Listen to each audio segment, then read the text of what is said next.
covering news that matters. Fox 23 News at 9 starts right now.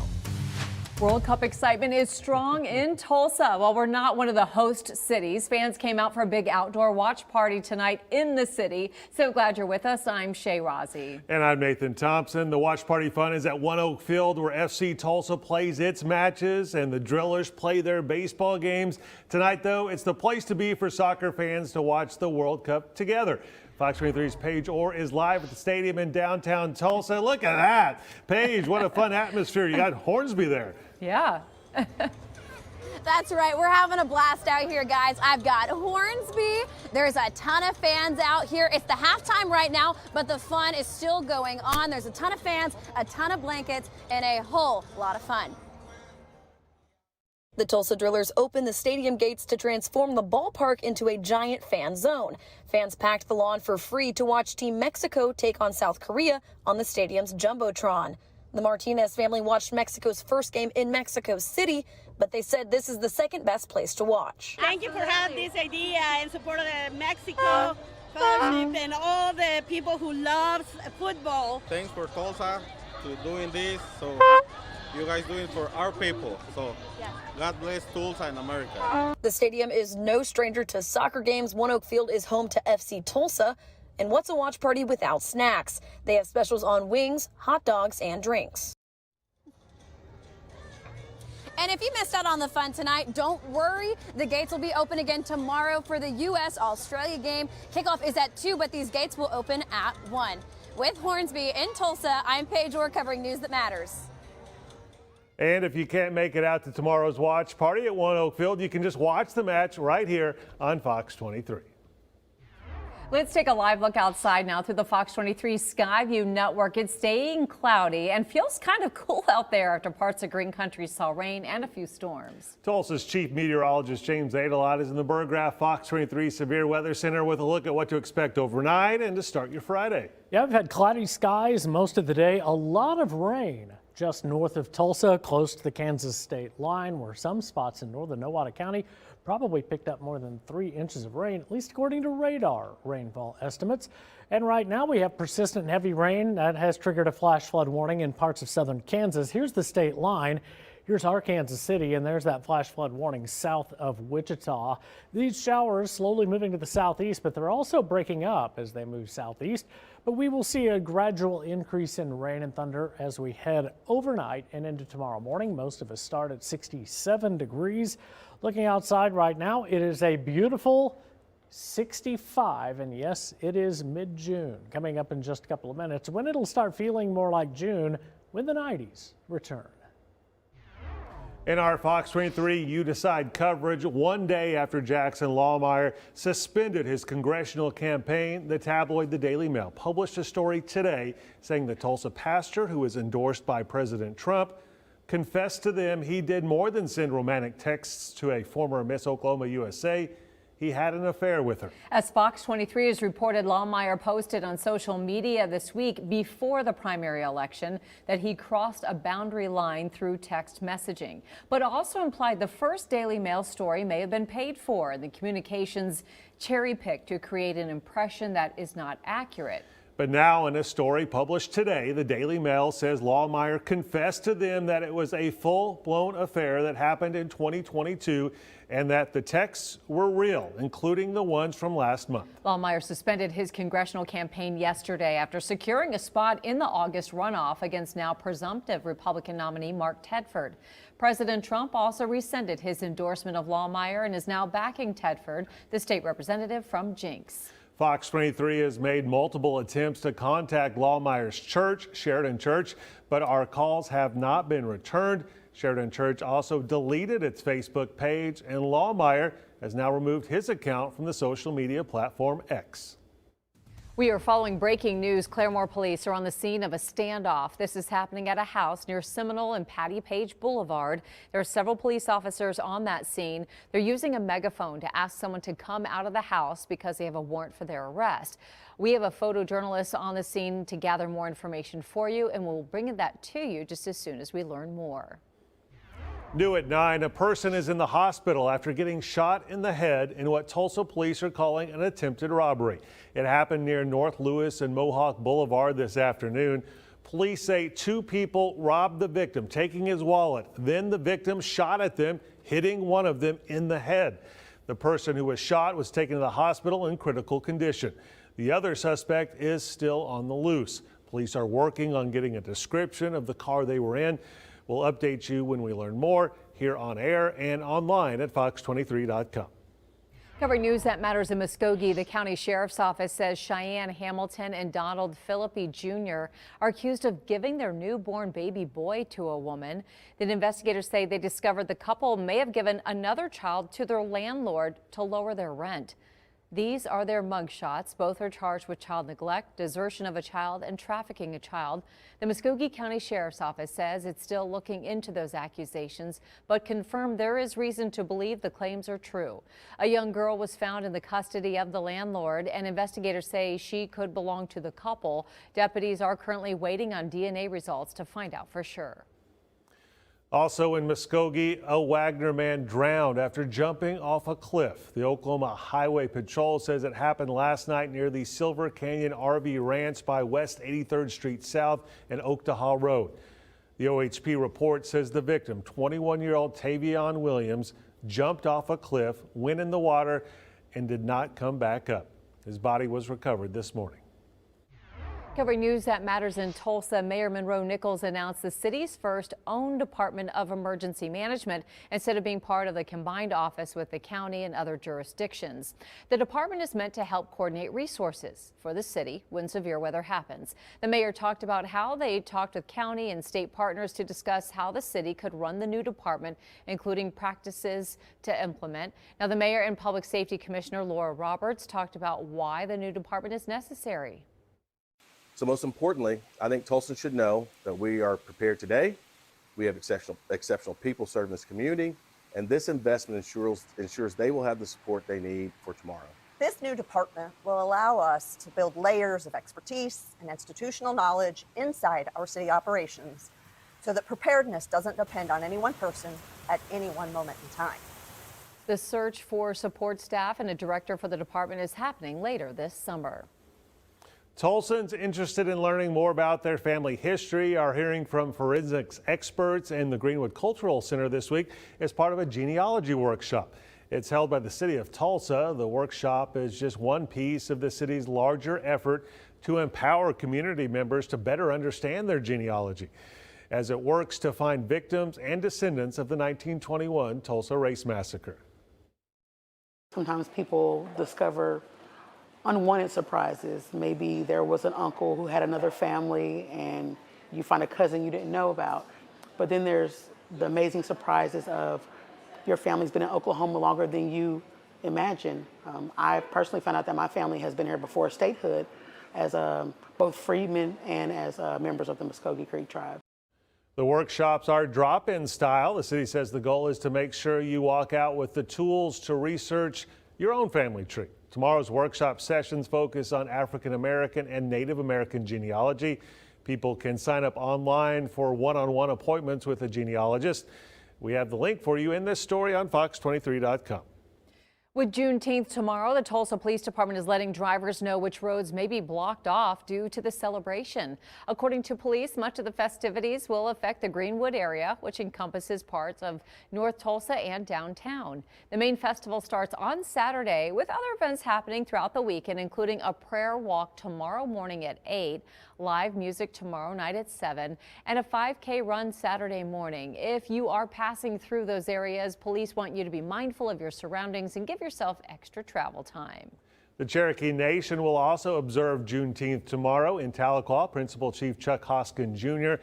will declare it Juneteenth on the reservation and give updates on the task force established last year to examine the impact of slavery on the history of the Cherokee Nation's 19th century economy and infrastructure. According to the tribe, more than 17,000 citizens of the Cherokee Nation are descendants of freedmen, with 9,000 of them living in Oklahoma. We still have mostly cloudy skies. Those clouds may bring a few of us some showers overnight and tomorrow morning. I'll time out the Friday rain and thunder, and we'll look ahead to when rain and thunder become a little more likely, too. Did your parents have any idea you were doing it at first? I don't think so. You didn't need parent permission? Nope. Yeah, it just let you. Yeah, just let me. In a Fox 23 investigation, the Oklahoma Attorney General is suing a popular gaming company. Why? He says it's all about protecting your kids. And severe weather in the southeastern United States, reported tornadoes shred homes and flash flood emergencies force evacuations. We'll show you the devastation and what's still moving through the region. And don't forget to download our free Fox 23 News app. If you don't have the app already, just open up the camera on your phone and point it at the QR code on your screen to download it right now. With the app, you can watch broadcasts live on your phone and stay informed no matter where you are.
We've seen quite a bit of rain this month, and other parts of the country are dealing with severe weather today, with more than 7 million people across parts of Georgia, the Florida Panhandle, and southeast Alabama under a tornado watch. Earlier, a rare level 4 of 4 high-risk flooding rainfall was issued by the Weather Prediction Center for parts of Florida, Mississippi, Alabama, and Louisiana. Now, these dangerous storms, remnants of Tropical Storm Arthur, have already caused widespread flooding in parts of Louisiana. Jen Sullivan has details on the storm threat and the damage this system has already caused. Powerful storms ripping through parts of the southeast Thursday, multiple tornadoes tearing through areas of Louisiana, and more storms are on the way. You see the wind just whipping everywhere. So, man, we tell my family get in the hallway, man, and kind of everybody bunker down. In the southeast town of Houma, about 60 miles southwest of New Orleans, multiple homes were shredded by a reported tornado early Thursday. Top of my roof is a V, and it's collapsing. Everything's collapsing. It's bad. It's bad. This woman's home now unlivable. Just stay home, don't get out in it, and put yourself at harm. This storm system also dumping several inches of rain across the southeast, causing widespread flooding. These storms are remnants of what was Tropical Storm Arthur. Although the storm was downgraded Wednesday, it's bringing plenty of water, soaking many areas. Some places over 1 foot of rain fell. Some of the highest rainfall rates have been 3 to 4 inches per hour. And that rain just keeps falling. The National Weather Service declaring a flash flood emergency Thursday afternoon and urging people to evacuate immediately after a dam failed in Pearl River County. Covering news that matters, I'm Jen Sullivan, Fox 23 News. The rain is sticking around for a few more days. The remnants of Arthur could produce another 5 to 10 inches of rain through early Saturday in parts of Louisiana, Mississippi, Alabama, Georgia, and the western Florida Panhandle. From the Berggraf Fox 23 Severe Weather Center, Tulsa's chief meteorologist James Adelot. We've had cloudy skies and some of us have seen downpours today, while Tulsa only picked up a trace of rain. Some spots, hardly 50 miles from downtown Tulsa, picked up more than 3 inches of rain, especially northern parts of Nowata County. And temperatures have been kind of locked into the 60s, mostly mid to upper 60s as we've headed through the evening and looking ahead to the weekend. For most of us, we'll see at least slight chances of rain and thunder, mainly early Sunday. And then again, early on Saturday, too. We'll be in the mid 80s Saturday, low 90s Sunday, but windy. It'll be muggy for Father's Day as well. Radar continues to show a cluster of downpours slowly now starting to weaken in Sumner County. Notice as these move to the southeast, they gradually weaken just a bit, but that is a trend that will probably reverse itself. We'll have some persistent showers going overnight tonight, especially north of Highway 412, and gradually we'll see other thunderstorms developing in southwest Oklahoma. That will start to move across eastern parts of the state, but by midday, nearly all of the activity pushing out of southeastern Oklahoma with just a few lingering showers left south of Interstate 40.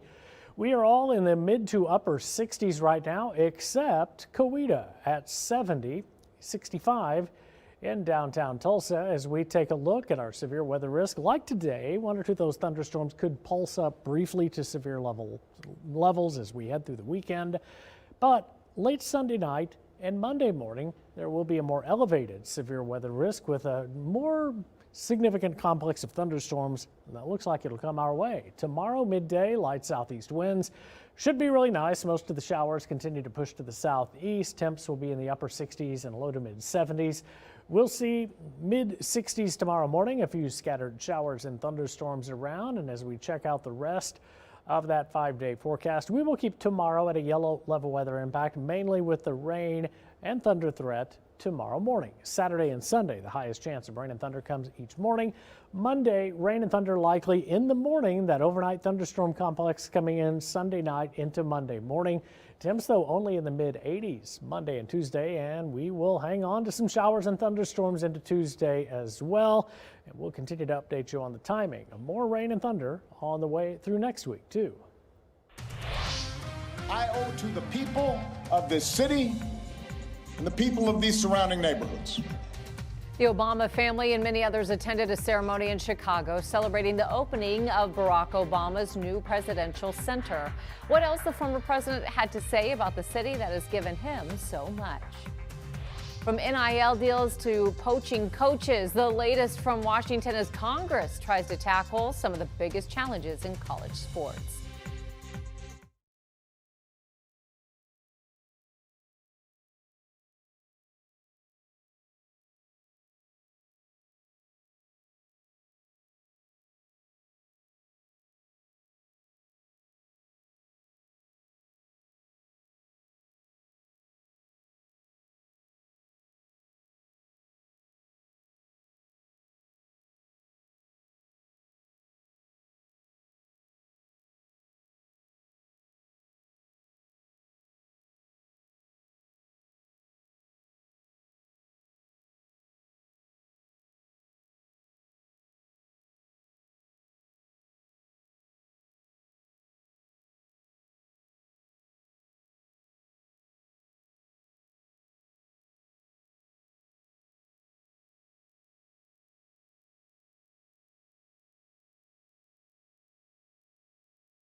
In a developing story, the Wild West that's been the college sports scene in the NIL and transfer portal era may finally have a new sheriff in town, Congress. Lawmakers in Washington took more steps towards imposing national standards when it comes to how athletes and schools participate and make money from college sports. Matt Galka brings us the latest.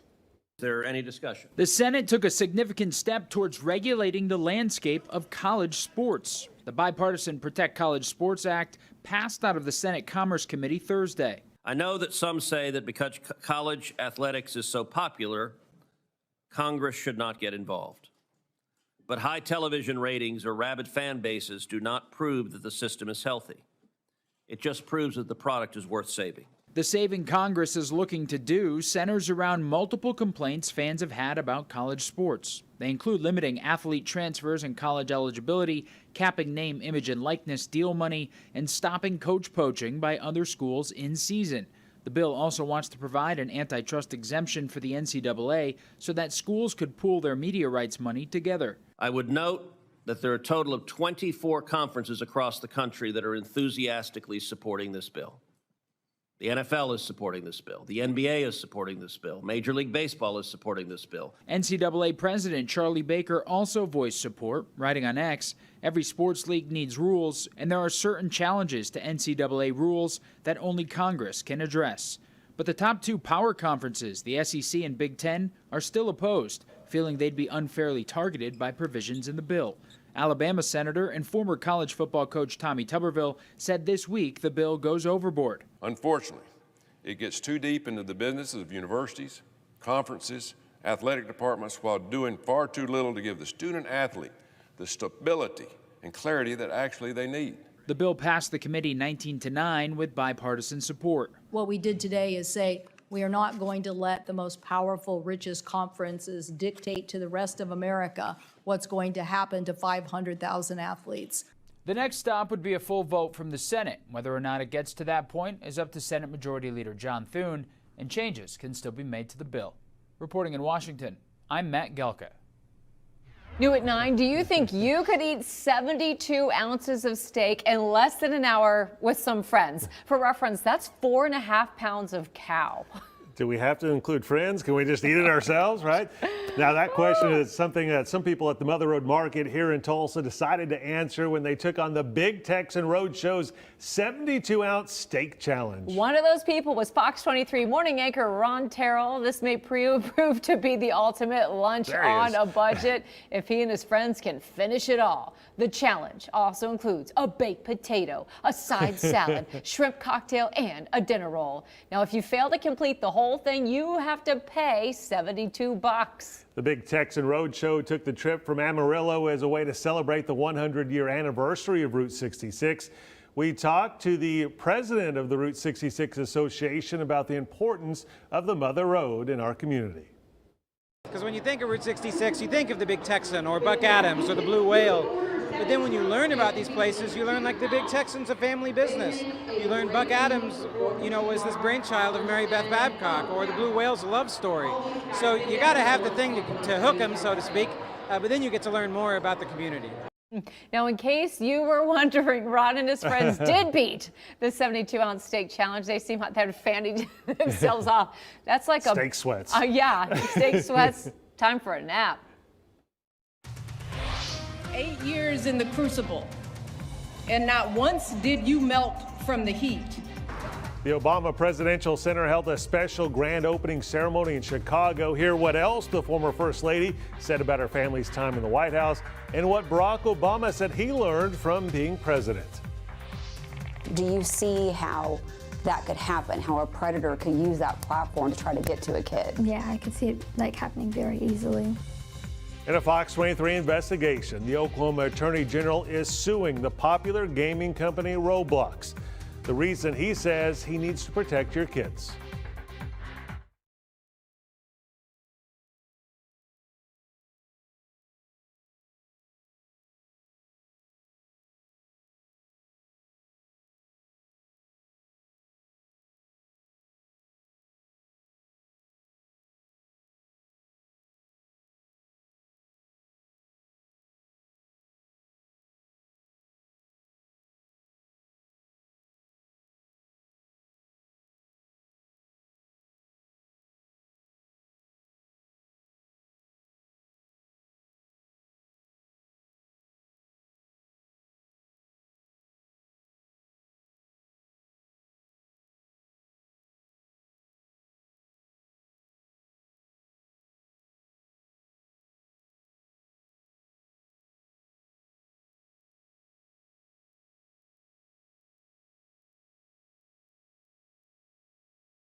The Oklahoma Attorney General is suing the company that runs a popular online game for kids called Roblox. Tulsa's investigative reporter Jenna Clark talked to AG Gettner Drummond about why he says Roblox isn't doing enough to protect kids from predators.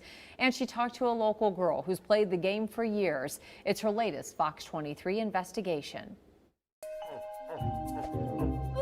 16-year-old Madison told me she started playing this online game, Roblox, when she was in elementary school. Do you remember how old you were when you first heard about Roblox? Maybe 9 or 10. And I played like hours and hours. Did your parents have any idea you were doing it at first? I don't think so. You didn't need parent permission? Nope. Yeah, it just let you? Yeah, just let me download an account. I mean, most of my friends downloaded Roblox, didn't tell their parents, so no one really tells their parents. Roblox is an online platform and game creation system. You can play games, socialize, and create a virtual world. Roblox Corporation launched it in 2006. Roblox says, on average, more than 85 million people play every day. Roblox says half of the players are younger than 16. Do you still play? I still have it. Like, I played it today even. You have 2 teenagers? Yes. This is Madison's mom, Stephanie Duvall. When you first heard about Roblox, did you even know what it was? Nope, had no idea what it was or anything. Did your kids ask you, hey mom, can I open an account? Nope, I didn't even know you had to have accounts or anything like that. Your kids could open an account without your knowledge? Yes, yeah. And they did? Yeah, because I guess they did it at school too. At some point, did you get concerned about what Roblox was? Not really. I mean, I know they do chat on there, but it's mainly with their friends from school that they do that with. So as far as I know, they don't chat with strangers on there. I'm not sure. Right now, the Oklahoma Attorney General, Gettner Drummond, is concerned. Enough so, he recently filed a lawsuit against Roblox. What Roblox has done is it wants maximum engagement. So it does not have any protective mechanism to prevent children from going online and registering and becoming a Roblox user without parental consent. In fact, Drummond told me about 2/3 of Oklahoma children between the ages of 9 and 12 have a Roblox account. Many open accounts without their parents knowing. Drummond's biggest concern, people up to no good prowling on Roblox. The big concern is predators on this game. Absolutely. We have instances of children as young as 5 being engaged with Roblox predators. You have adults posing as children to then interact with these children for the purposes of exploitation. We have to protect our children. Drummond says sometimes kids think they're talking to other kids when they're actually not. This has to be stopped. I asked Roblox Corporation about the lawsuit. Their chief safety officer sent me this statement. It says, "We share Attorney General Drummond's commitment to child online safety. With that said, we are disappointed that he has filed a lawsuit that both fundamentally misrepresents how Roblox works and fails to take into account the extensive, industry-leading proactive measures the company is taking to set a new standard in online safety. Roblox says they don't allow users to exchange images or videos in chat and use filters to prevent people from giving out personal information. Roblox says as of this month, they will check the ages of all users. Younger users can only chat with kids their own age. When Roblox finds out about a problem, they said they work closely with law enforcement to help hold bad actors accountable. While no system can be perfect, we are constantly strengthening our user protections. We have evidence of insiders in Roblox that are aware that there are things that could be done in Roblox to put gates and protections for children, and they're being pressured to not do that so as to maximize engagement. What's your goal? The goal in Roblox is to require them to put mechanisms in their software that prohibit a child from registering with Roblox without a parental consent. So you at least want the parents to know the kids are on there. Right. I think it's a really good idea. I mean, then parents know their kids are on Roblox and they can make sure their kids are safe and stuff. Would you want to know? Yes. I would be all for that, especially nowadays. I know most kids are not as supervised on their devices and they're free to do whatever they want. Do you remember there being people on Roblox that you didn't know? Yeah. Do you see how that could happen, how a predator could use that platform to try to get to a kid? Yeah, I could see it happening very easily. What do you think about that? Lots of parents don't really care about what their kids are doing online and stuff, especially their younger kids. They just give them a tablet, phone, or something and just let them do whatever, and it's really, like, I don't get why you would let your 4-year-old just give them a phone and just let them do whatever online. How does that make you feel knowing there are people out there like trying to get to little kids? Yeah, that's the scary part. You don't want to be the helicopter parent, but then again, you want your kids to be safe. So, and the only way you can do that is if you know what they're doing online. Covering news that matters. Jana Clark, Fox 23 News. Roblox says this month they started a platform with more age-based restrictions. For example, Roblox Kids is for users younger than 9. There's another tier for kids ages 9 to 15 and a third for those 16 and older. Do you have a tip or issue that you think Jana Clark should investigate? Let us know. Email fox23investigates@fox23.com or call 918-388-5354 or search Fox 23 Jana Clark on Facebook. If there is anyone out there who still doubts that America is a place where all things are possible, who still wonders if the dream of our founders is alive in our time, who still questions the power of our democracy, tonight is your answer.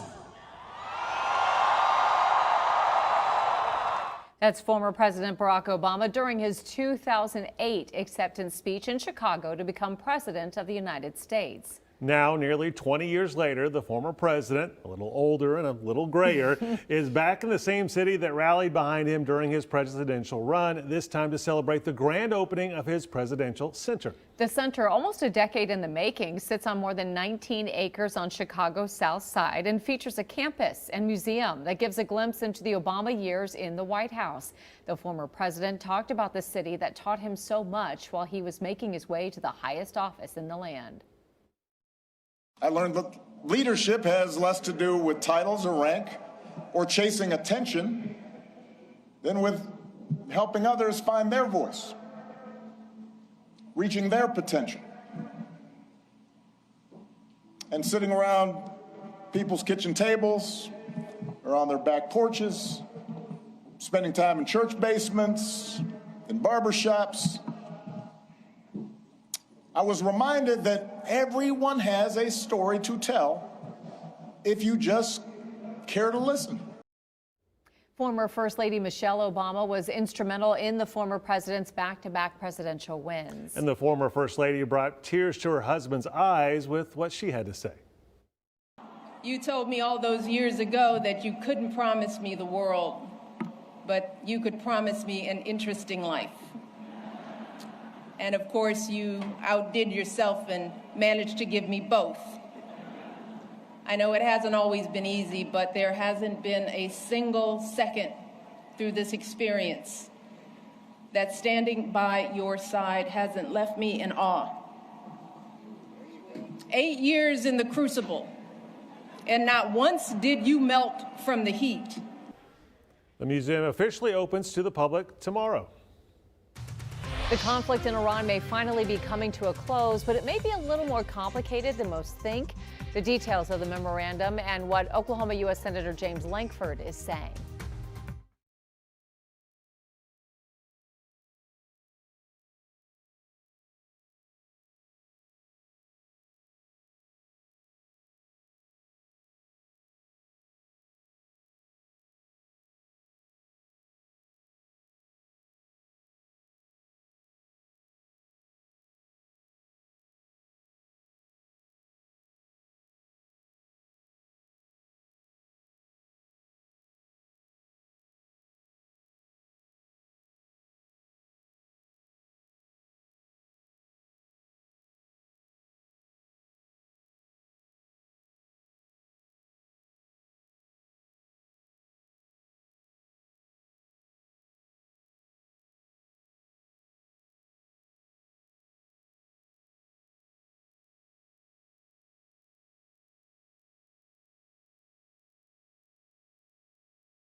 Nestle USA says it has now completely eliminated artificial dyes from its food and drink products. Nestle says it's now replaced those ingredients with alternatives or removed them altogether. Health and Human Services Secretary RFK Jr. praised the food giant's decision, saying it's time for every food company in America to follow suit. Now, one of his biggest platforms since taking office in the Trump White House has been the removal of artificial dyes from America's food supply. Another food giant, General Mills, says it plans to remove all artificial coloring by 2027. Kraft Heinz is doing the same. It's a busy extended weekend for travelers. The TSA predicts the Juneteenth holiday weekend will be some of the busiest travel days so far this year. They expect that more than 3 million people could go through checkpoints today and Sunday.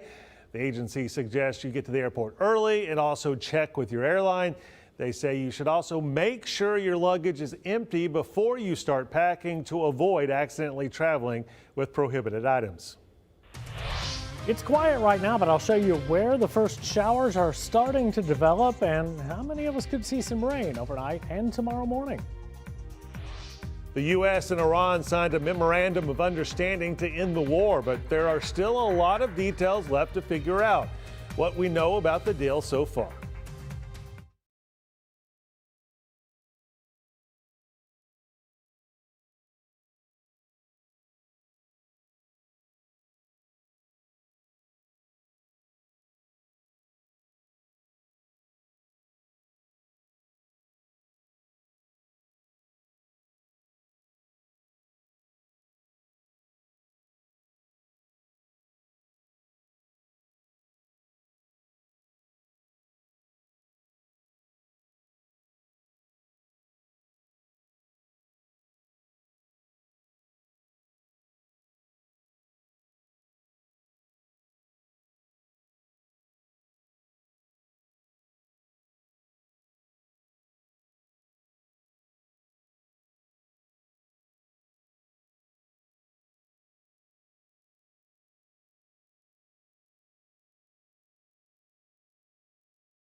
This at least gets us sitting down with Iran, trying to negotiate this final deal to bring this to a conclusion.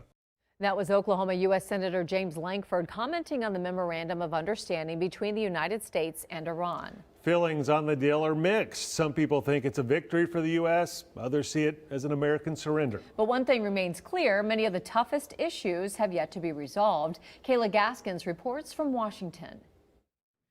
You really have a win-win situation for the United States of America. After days of intense diplomacy, the United States and Iran have agreed to a framework designed to stop the fighting and create a path forward to a broader agreement. They have a new group of leaders that I think is actually, I think they're smarter. I think they're very smart. President Trump announced the deal Thursday morning, calling it a major step towards stability in the region. The agreement includes an immediate ceasefire between the U.S. and Iran, the reopening of the Strait of Hormuz to commercial shipping, and limited sanctions relief. Iran also reaffirmed it will not pursue nuclear weapons and agreed to freeze further advances in its nuclear program while negotiations continue. Iran was put in a position where they had to come to the table and undertake this. And what President Trump has been clear about from the beginning, and the War Department is clear about, is Iran cannot have a nuclear weapon. Full stop, cannot have a nuclear weapon. But many of the most contentious issues remain unresolved. There is no final agreement on Iran's nuclear program, no detailed inspection or verification system to ensure compliance, and no restrictions on Iran's ballistic missile program. They would have to get a lot of money in order to rebuild their nuclear program, and we have them in an economic chokehold right now that we're not going to release until they fundamentally change their behavior. The agreement also leaves unanswered questions about Iran's relationships with regional proxy groups throughout the Middle East. For now, the deal appears to be less of a permanent peace agreement and more of a pause in the conflict, designed to reduce tensions while negotiations attempt to tackle the harder issues still dividing both sides. We're going to get to a good place. We're already at a good place. It's just a question of whether we can really get the icing on the top of fundamentally transforming Iran's relationship with the world. The memorandum also creates a 60-day window for both sides to try to reach a more comprehensive agreement. President Trump added the 60 days is not a strict timeline. In Washington, I'm Kayla Gaskins. More details on the effects of the war. Americans are finally getting some relief at the pump. Regular gas is averaging just below $4 a gallon for the first time since March 30th. AAA says it's $3.99 nationwide and around $3.50 here in Oklahoma.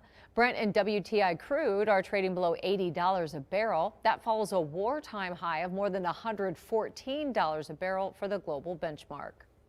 Now to our coverage of the war in Ukraine. Ukraine struck a major Moscow oil refinery today. Ukrainian President Vladimir Zelensky says it was in retaliation after Russia bombarded them earlier this week. Ukraine striking the refinery for the second time this week caused chaos for hundreds of flights at airports after it sent clouds of black smoke over Moscow. President Zelensky commented on the attack during a meeting with NATO foreign ministers. So our long-range sanctions are hitting Russian oil facilities, refineries very, very effectively. And Russia is already facing fuel shortages, and that federal budget revenues are falling significantly. And at the same time, our mid-range strikes are seriously disrupting Russian military logistics. But Putin is not stopping this war. He insists on continuing it, so the pressure must grow. On Monday, Russia hit a monastery in Kyiv known as one of the oldest and most sacred landmarks in Eastern Orthodox Christianity, setting it on fire.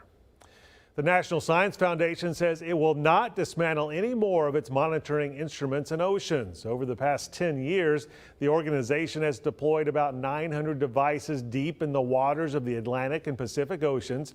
The project has cost nearly $400 million.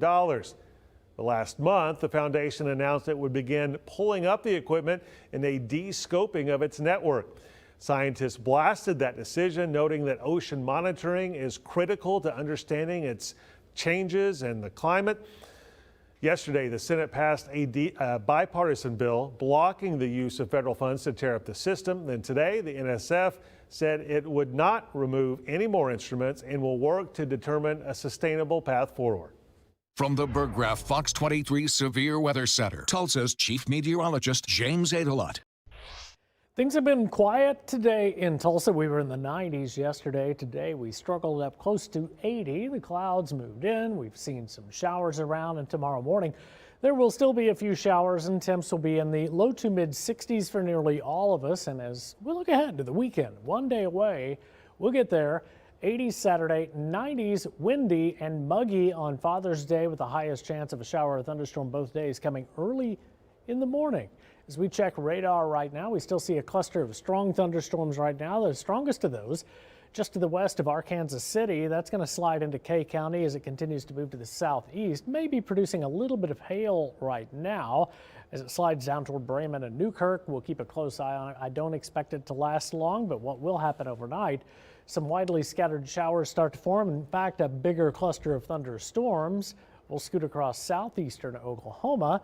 Meanwhile, we'll keep our chance of showers in Tulsa lower than that in southeast Oklahoma. We are in the 60s right now in the metro area. Now, overall, tomorrow, Saturday, and Sunday, there's just a limited severe weather risk that will climb late Sunday night and Monday morning. An elevated severe weather risk comes our way with a cluster of thunderstorms coming off the high plains. As we look at tomorrow, midday, most of us will be quiet, but also mostly cloudy, and temps will be amazing. 79 at noon. As we check the hour-by-hour forecast, I've got some widely scattered showers and thunderstorms that will continue tomorrow morning. The highest chance will be south of 412 and maybe even a higher chance south of Interstate 40. And as we roll into the rest of the 5-day forecast with that rain and thunder chance, we'll keep tomorrow at a yellow level weather impact. We'll still make 84, but that's 5 degrees below average for this time of year. Saturday morning, there's a slight chance of a couple of passing showers, close to 70. A little warmer Saturday, a lot warmer Sunday, with Sunday's highest chance of rain and thunder coming again early in the morning hours. But we go into Sunday night and Monday. That will be a significant chance of thunderstorms. Some of those could be severe. We'll go with an orange level weather impact because of that. Temps in the mid 80s for Monday and Tuesday too, and we'll still hold on to some scattered showers and thunderstorms Tuesday as well.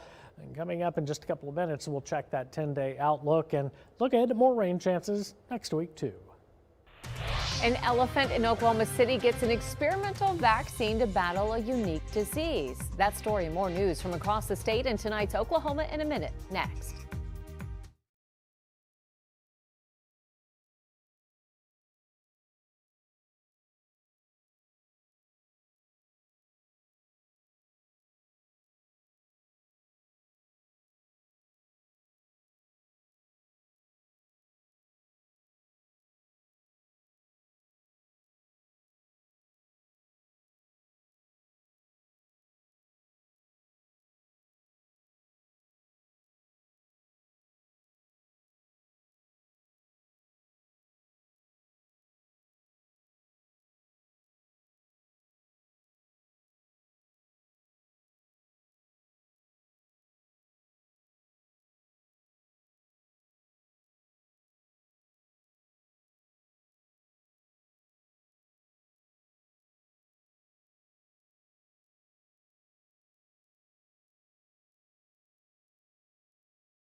In tonight's edition of Oklahoma in a Minute, an accident involving 2 ATVs and a Jeep left a teenager dead. And a woman wanted in a domestic violence case is accused of leading police on a chase. Here's Fox 23 in-depth anchor Rick Marinon.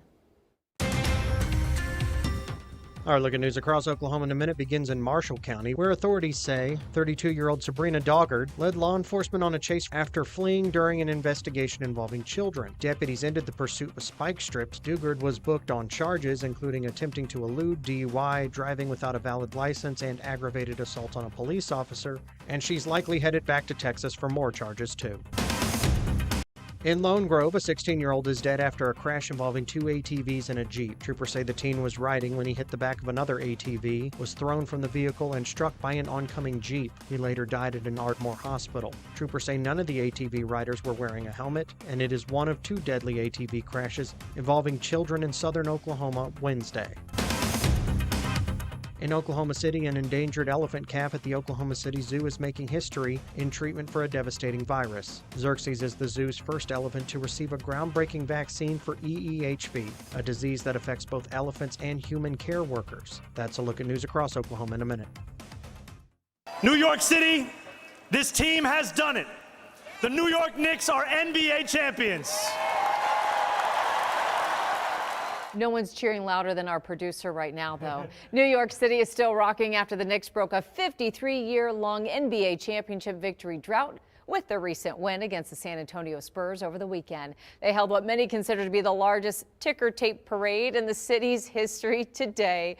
At a ceremony at City Hall, Mayor Zoran Mandani celebrated the win with the team and their head coach by gifting them keys to the city. Speaking to the crowd, the mayor talked about how the championship not only belonged to the current team and those who came before, but to the entire city who rallied behind them.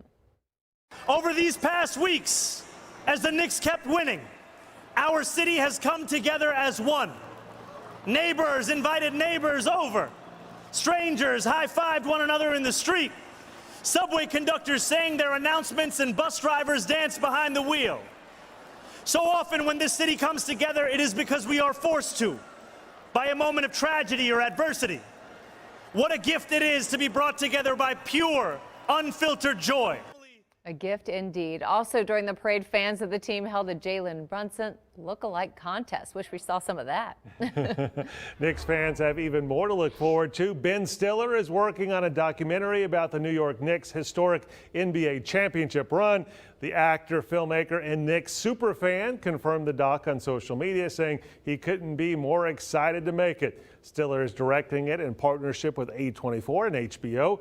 According to A24, the series will be about all the eras of the Knicks and will offer never-before-seen footage.